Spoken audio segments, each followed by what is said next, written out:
ప్రియ సోదరీ సోదరులారా, మీ బైబిళ్లు తెరవండి. ఈరోజు మన పాఠం కొలసీ పత్రిక 4వ అధ్యాయం 1 నుండి 9వ వచనం వరకు. సావధానంగా వినండి.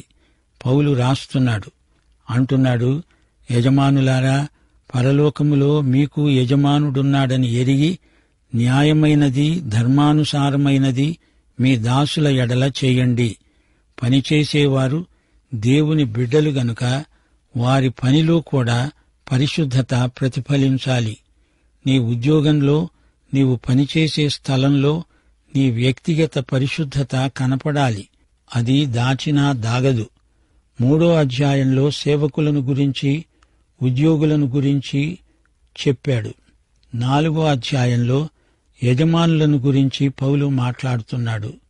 మీ కింద పనిచేసే వారి పట్ల న్యాయంగా ధర్మానుసారంగా ప్రవర్తించండి. మీ పైన పరలోకంలో యజమాని ఉన్నాడు. ఆయనకు మీరు సేవకులే. మీరు యజమానులు. మీ పరలోక యజమాని మిమ్ములను ఎలా చూస్తున్నాడో మీరు మీ సేవకులను అలాగే న్యాయంగా వారి పట్ల మీ ధర్మాన్ని నెరవేర్చండి. యజమాని తన సేవకునికి అన్యాయం చేయకూడదు. అందరికీ పరలోక యజమాని యేసుక్రీస్తే. యజమానులు రేపు యేసుక్రీస్తు న్యాయపీఠమెదుట లెక్క అప్పగించాల్సి వస్తుంది.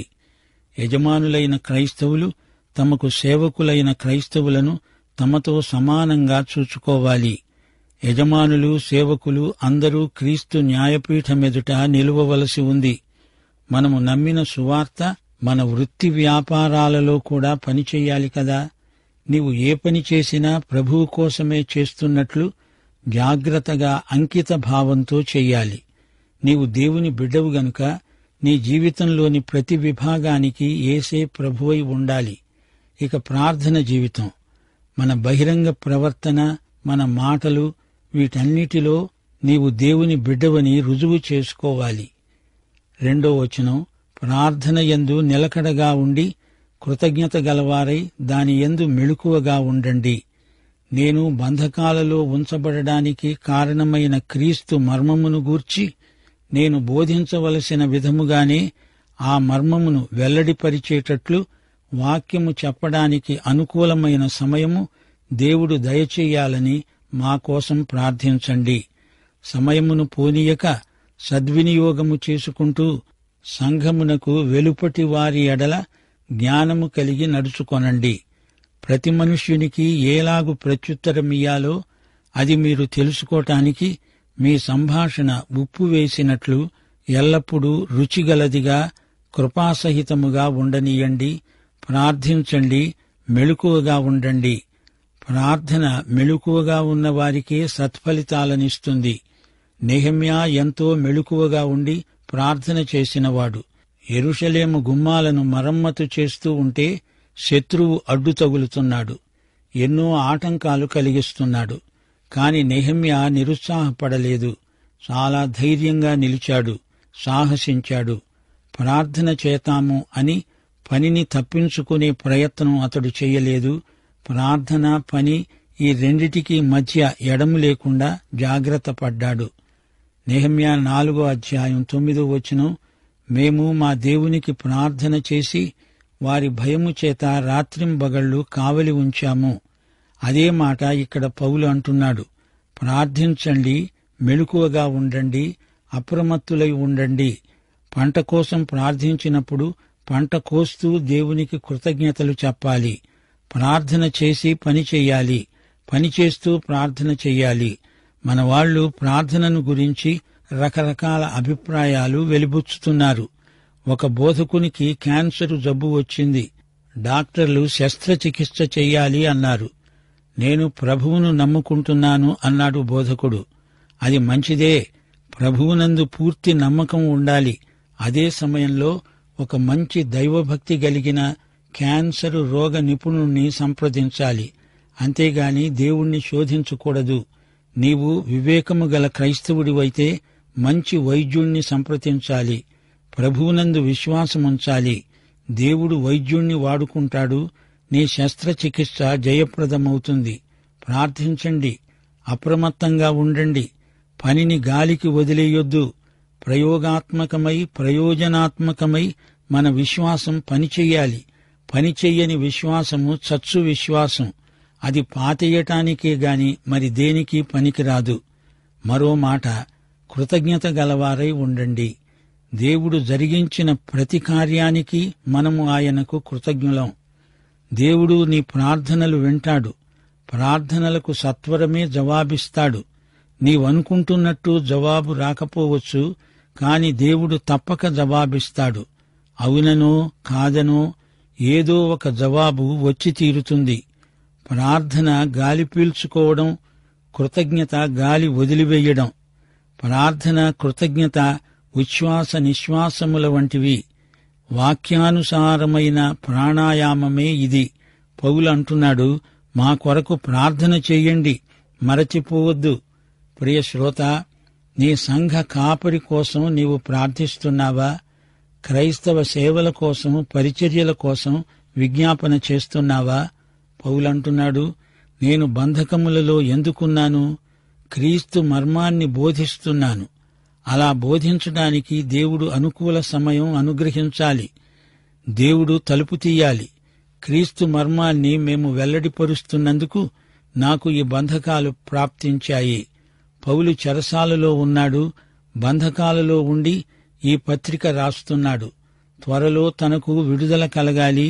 తెరువబడిన ద్వారాల గుండా వెళ్లి సువార్తను ప్రకటించాలి. బోధించవలసిన విధముగానే బోధించాలి. అవకాశాలను పూర్తిగా వినియోగించుకోవాలి. ప్రియ శ్రోతలు వింటున్నారా? మన సేవ కోసమై దేవుడు తలుపులు తెరిచి ఉంచాలని మనమందరము కలిసి ప్రార్థించాలి. దేవుని వాగ్దానాలు మనకున్నాయి. ప్రకటన గ్రంథం 3వ అధ్యాయం 8వ వచనం, ఇదిగో తలుపు నీ ఎదట తీసి ఉంచాను, దానిని ఎవడూ వేయనేరడు. నీ క్రియలను నేనెరుగుదును. నీకున్న శక్తి కొంచెమే అయినా నీవు నా వాక్యమును గైకొని నా నామమును ఎరుగను అనలేదు. దేవుడు మన కోసమై ఈ రోజున తలుపులెన్నో తెరిచాడు. ఇంకా కొన్ని తలుపులు దేవుడు తెరవాల్సి ఉంది. ప్రియ సోదరీ సోదరులారా, ప్రార్థన చెయ్యండి. సమయము పోనీయవద్దు. సంఘమునకు వెలుపటి వారి ఎడల జ్ఞానము కలిగి నడుచుకోవాలి. ఇది దేవుని బిడ్డలకు అప్పగించబడిన బాధ్యత. ఈ లోకం పట్ల మనకెంతో బాధ్యత ఉంది. వారి ఎడల జ్ఞానము కలిగి నడుచుకోవాలి. అవివేకముగా మాట్లాడకూడదు. మన వైఖరులు సవ్యంగా ఉండాలి. అర్థవంతంగా మాట్లాడాలి. మన వాళ్లు కొందరు సందర్భశుద్ధి లేకుండా మాట్లాడతారు. యేసు ప్రభువు రాకడకు తేదీలు నిర్ణయిస్తారు. ఇది అవివేకం, అజ్ఞానం. ఆ తేదీలు వీరికి ఎవరు చెప్పారు? ఏమైనా రహస్య సమాచారం అందిందా? ఇలాంటి మాటలు క్రైస్తవులు విచ్చలవిడిగా మాట్లాడకూడదు. రక్షణ లేని లోకాన్ని కలవరపరచకూడదు.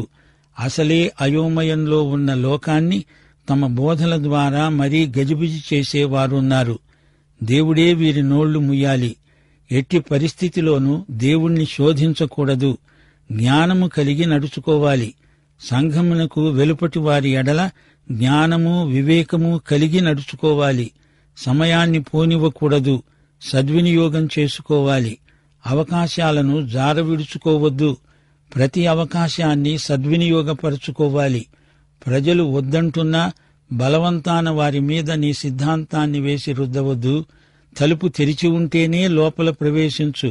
తలుపు తీయకపోతే నీవు లోపలికి ఎలా వెళ్లగలవు? ప్రభువు సైతం ఏమన్నాడు? ఎవడైనా నా స్వరము విని తలుపు తీస్తే నేను లోపలికి వస్తాను. ప్రార్థించాలి. అప్పుడు దేవుడు తలుపులు తెరుస్తాడు. తెరవగానే దేవుడు లోపల ప్రవేశిస్తాడు. మనల్ని ప్రవేశపెడతాడు. మన సంభాషణ ఉప్పు వేసినట్టు ఉండాలి. కృపాసహితమై ఉండాలి. అనగా మన సంభాషణలో దేవుని కృప కనపడాలి. ఉప్పు కుళ్ళును అరికడుతుంది. ఉప్పు సమాజములోని చెడుగును, అవినీతిని అరికట్టాలి. ఉప్పు యొక్క ప్రయోజనం ఇదే. క్రైస్తవుని సంభాషణ అవతలి వ్యక్తికి బోరు కొట్టించేదిగా ఉండకూడదు. ఆకర్షణీయంగా, రుచిగా ఉండాలి. ప్రతి మనిషికి ఎలా ప్రత్యుత్తరమియ్యాలో దేవుడే మనల్ని నడిపిస్తాడు. 7వ వచనం, ప్రియ సహోదరుడు, ప్రభువునందు నమ్మకమైన పరిచారకుడు, నా తోటి సేవకుడు అయిన తుకికు నన్ను గూర్చిన సంగతులన్నీ మీకు తెలియచేస్తాడు. మీరు మా స్థితి తెలుసుకునేటట్లు మీ హృదయములను అతడు ఆదరించేటట్లు అతణ్ణి అతనితో కూడా నమ్మకమైన మన ప్రియ సహోదరుడైన ఒనేసిమును మీ వద్దకు పంపుతున్నాను. ఇతడు మీ వద్ద నుండి వచ్చినవాడే. వీరు ఇక్కడి సంగతులన్నీ మీకు తెలియచేస్తారు.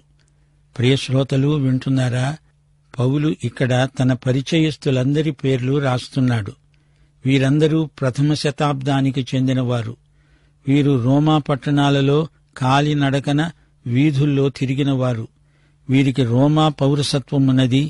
వీరి చుట్టూరా అన్య మతాలకు చెందినవారున్నారు. వారి మధ్య వీరు దేవుని బిడ్డలుగా జీవించారు. తమ సాక్ష్యంతో అనేకులను ప్రభావితం చేశారు. వీరిలో అనేకులు ఎఫెసులో ఉన్నవారే. పౌలుతో తుకికు ఉన్నాడు, ఒనేసిము ఉన్నాడు, అరిస్తార్కు, ఎపఫ్రా కూడా ఉన్నారు. వీరందరూ క్రైస్తవ విశ్వాసులు. మొదటి శతాబ్దంలో జీవించిన వీరు దేవుని ప్రజలు. ఇందులో మరొక విశేషమున్నది. పౌలు రోమా పట్టణానికి ఎన్నడూ వెళ్లి ఉండలేదు. కొలసి పట్టణాన్ని కూడా అతడు చూచి ఉండలేదు. ఈ రెండు పట్టణాల్లో నుండి వచ్చినవారు పౌలుకు తెలిసినవారు కొందరున్నారు. వారు ఈ జాబితాలో కనపడుతున్నారు. వీరందరూ పౌలు ద్వారా ప్రభువు వద్దకు వచ్చినవారే. వీరు తమ తమ స్థలాలకు వెళ్లిపోయారు. వీరికి మంచి సాక్ష్యమున్నది. తుకికు నమ్మకమైనవాడు, మంచి పరిచారకుడు. పౌలుతో కలిసి సేవ చేస్తున్నాడు. తుకికు కొలసీయులకు పౌలును గురించి ఎప్పటికప్పుడు సమాచారం చేరవేస్తూ ఉంటాడు. తుకికుతో కూడా ఒనేసిము ఉన్నాడు. వీరిద్దరూ పౌలు యొక్క క్షేమ సమాచారాలు కొలిసి సంఘస్థులకు తెలియచేస్తూ ఉంటారు. అక్కడి క్రైస్తవుల హృదయాలకు అది గొప్ప ఆదరణ. ఒనేసిము నమ్మకమైన ప్రియ సహోదరుడు అంటున్నాడు పౌలు. ఒనేసిము కొలసీ సంఘస్థుడే. తుకికు ఎఫెసు సంఘ కాపరి.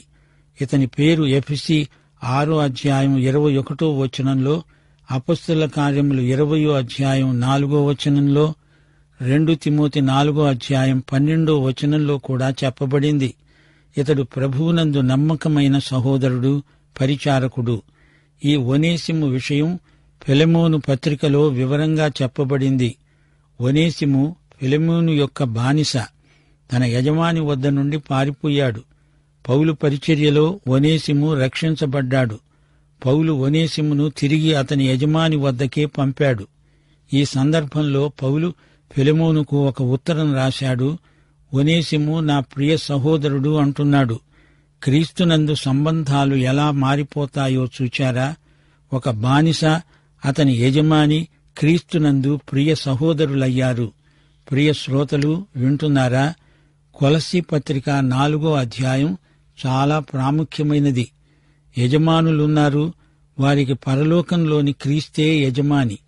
యజమానులు తమ పరమ యజమాని అయిన క్రీస్తుకు లెక్క అప్పగించాలి. తన సేవకుడు తనకు ఎలా లెక్క అప్పగిస్తాడో తాను యేసుక్రీస్తుకు అలా లెక్క అప్పగించాలి. నా ఇష్టమొచ్చినట్లు చేసుకుంటాను అనడానికి వీల్లేదు. నీ ఇష్టం కాదు, నీ ప్రభువు ఇష్టమే నెరవేరాలి. యజమానులారా, దేవుడు మీ మీద గొప్ప బాధ్యత ఉంచాడు. క్రైస్తవ విశ్వాసులు పనిని గురించిన నీతిని ఎరిగి ఉండాలి. యజమాని, సేవకుడు ఇద్దరూ ప్రభువు సేవకులే. మన పనికి దేవుడు పరలోకంలో బహుమానమిస్తాడు. మన పనిలో నాణ్యత కనపడాలి. మనకందరికీ ఆయనే ప్రభువు. మనకున్నదంతా ఆయన స్వాధీనంలోనే ఉంది. పౌలు ఈ పాఠంలో ప్రార్థనను గురించి పేర్కొంటున్నాడు. ప్రార్థన అనేది మన విధ్యుక్తం, మన ఆశీర్వాదం. నా కొరకు ప్రార్థించండి అని పౌలు అడుగుతున్నాడు అంటే తోటి విశ్వాసుల ప్రార్థనపై మనము ఎంతగానో ఆధారపడి ఉన్నాము అని గ్రహించాలి. ఎడతెగక ప్రార్థించాలి. మెలకువతో ప్రార్థించాలి. కృతజ్ఞతాపూర్వకంగా ప్రార్థించాలి. ప్రార్థన తగ్గిపోయినప్పుడు ఆధ్యాత్మికంగా మనిషి నీరసించిపోతాడు. ప్రార్థించేటప్పుడు మనము నిద్రపోకూడదు. లూకాసు వార్త 9వ అధ్యాయం 32వ వచనం, పేతురు అతనితో కూడా ఉన్నవారు నిద్రమత్తుగా ఉన్నారు. వారు మేల్కొన్నప్పుడు ఆయన మహిమను ఆయనతో కూడా నిలిచి ఉన్న మోషే, ఏలియాలను చూచారు. నిద్రపోతే దర్శనాన్ని పోగొట్టుకుంటారు. మత్తయి సువార్త 26వ అధ్యాయం 40వ వచనం, గెత్సెమనే తోటలో యేసు మరల శిష్యుల వద్దకు వచ్చి వారు నిద్రించడము చూచి, ఒక్క ఘడియ అయినా నాతో మేల్కొని ఉండలేరా అని ప్రశ్నించాడు. ప్రార్థించేటప్పుడు మన మనస్సు మెలకువగా ఉండాలి. శరీరము కూడా అప్రమత్తంగా ఉండాలి. అలసిపోయి నిద్రపోతూ ప్రార్థించనక్కర్లేదు. మేల్కొని ఉండి అర్థవంతమైన ప్రార్థన చెయ్యాలి. పౌలు తన కోసం ప్రార్థన చెయ్యమని అడుగుతున్నాడు. అనగా సేవ కోసం ప్రార్థన చెయ్యమని ఆయన మనవి. దేవుడు మనకు అప్పగించిన పని చెయ్యాలి. దానికి కావలసిన అవకాశాలు, శక్తి సామర్థ్యాలు తనకు కావాలి. నీకు నాకు దేవుడు అప్పగించిన పని ఆటంకము లేకుండా జరగాలి. దానికోసమై అనేక మంది విశ్వాసులు ప్రార్థించాలి. కష్టాలను తొలగించమని కాదు, పని ఆగిపోకుండా కొనసాగాలని ప్రార్థన చెయ్యాలి. క్రైస్తవ జీవితంలో మనకు విజయం సిద్ధించాలి. అపజయం కలగకూడదు. శ్రోతలు వింటున్నారా? సంఘమునకు వెలుపటి వారి ఎడల జ్ఞానము కలిగి నడుచుకోవాలి. బయట ఉన్నవారితో సమయస్ఫూర్తిగా మాట్లాడాలి. అనవసరంగా మత సంబంధమైన చర్చలలో, వివాదాలలో చిక్కుకోకూడదు. మనకే అంతా తెలిసినట్టు గర్వంతో శాసించినట్లు మాట్లాడకూడదు. ఇతరుల మతాలను విమర్శించకూడదు, దూషించకూడదు. జ్ఞానము కలిగి నడుచుకోవాలి. వివాదాల ద్వారా ఎవరినీ క్రీస్తు వద్దకు నడిపించలేము. మన జీవిత విధానమే ఎదటివారి మీద ఎంతో ప్రభావం చూపెడుతుంది. ఇదే దేవుని బిడ్డలపై ఉంచబడిన గురుతర బాధ్యత. మనం అవకాశాల కోసం వెతుకుతూ ఉండాలి. పావురముల వలె నిష్కపటులము, పాముల వలె వివేకులము అయి ఉండాలి. క్రీస్తు కోసం పని చెయ్యాలి. మనుష్యులకు పరిచర్య చెయ్యాలి. క్రీస్తుకు సాక్షులం. మన సాక్ష్యం ఇతరులను ఆకర్షించేటట్లు ఉండాలి. సంఘం తన బిడ్డలను ప్రోత్సహించాలి. వారికున్న వరములు, తలాంతులు సంఘ క్షేమాభివృద్ధి కోసమై వినియోగమవ్వాలి. ప్రతి సందర్భంలో ప్రతి మనిషికి ఎలా ప్రత్యుత్తరమివ్వాలో ఎరిగి ఉండాలి. నీవు భక్తిగలవాడివే కావచ్చు, కాని నీ భక్తితో ఇరుగు పొరుగు వారిని విసికించడం మంచిది కాదు. కృపాసహితమైన సంభాషణ ఉప్పు లాంటిది. ఉప్పు తగుమాత్రం వేస్తేనే రుచి, లేకపోతే నీ వంటకమంతా ఉప్పు కషాయమైపోతుంది. ఎవరూ నోటబెట్టలేరు. యేసు ప్రభువులాగే మాట్లాడడం నేర్చుకోవాలి. ఆయన మాట్లాడుతూ ఉంటే చిన్న పిల్లలు సైతం ఆకర్షించబడేవారు. క్రైస్తవం ప్రజల్లోకి చొరవ చేసుకొని పోవలసిన ఉద్యమం. క్రైస్తవ సందేశం నిత్య జీవంతో, సమృద్ధి జీవంతో తొణికిసలాడుతూ ఉండాలి. ఈ అధ్యాయం ముగింపులో పౌలు కొందరు విశ్వాసుల పేర్లు చెప్తున్నాడు. ఈ మాటలు రాస్తున్నప్పుడు పౌలు చెరసాల నిర్బంధంలో ఉన్నాడు. ఖైదీలకు స్నేహితులైన వారికి ప్రమాదం పొంచి ఉంటుంది. పౌలును సందర్శించడానికి వచ్చిన స్నేహితులు ప్రభుత్వం దృష్టిలో నేరస్తులే. తుకికును గురించి పౌలు మంచి మాటలు చెప్పాడు. పౌలు యొక్క వార్తావహుడుగా సేవ చేశాడు. కొన్ని సంగతులు ఉత్తరంలో రాయటానికి వీలు కాదు. అందుకే పౌలు అన్నాడు, తుకికు వచ్చి నా సంగతులు మీకు తెలియచేస్తాడు. తన లేఖలో సంఘమును గురించి, సంఘ విశ్వాసమును గూర్చి మాత్రమే ఎక్కువగా రాశాడు.